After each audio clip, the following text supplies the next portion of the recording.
Welcome into this Webisode edition of Talking Points. I'm Michael Furnari. Now, there have been multiple major developments in the Ukraine scandal over the past week. Both Ambassador to the EU Gordon Sondland and former advisor to Mike Pompeo testified before Congress. Meanwhile, acting White House Chief of Staff Mick Mulvaney sent shockwaves through D.C. when he suggested there was a potential quid pro quo between Trump and Ukraine. Now, Talking Points analysts Haley Vaughan and Stubbmann join us now in studio to help make sense of all this, guys. So help me out here. What are some takeaways from Sondland's testimony last week? So this was a really important testimony. It was the question of quid pro quo, which has been at the heart of the investigation. And Sondland said that Giuliani told him that if the newly elected president of Ukraine, Volodymyr Zelensky, wanted to get a meeting with Trump, then he needed to begin an investigation into Hunter Biden and into the hacking of the DNC server in the 2016 election. Got it. So one of the bigger headlines from the past week was Mick Mulvaney's revelation of what appears to be a quid pro quo. Let's take a listen to what he had to say to the press last week. Did he also mention to me in the past the corruption related to the DNC server?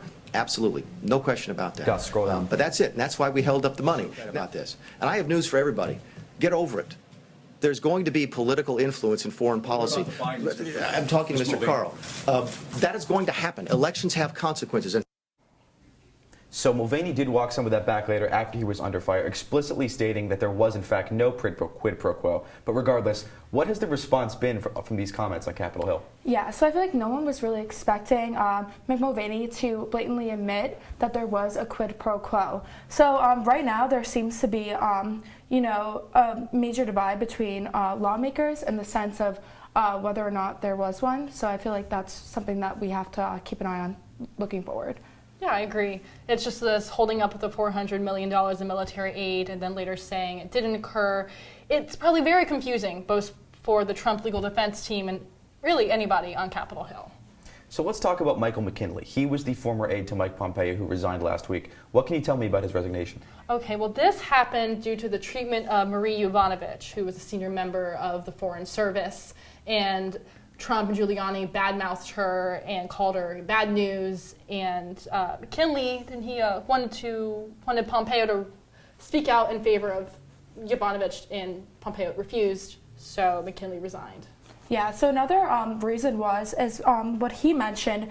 In his eyes, the exploitation of ambassadors overseas for political interest. So that was another key reason why the supposed. Yes. It's still up in the air. Mm-hmm.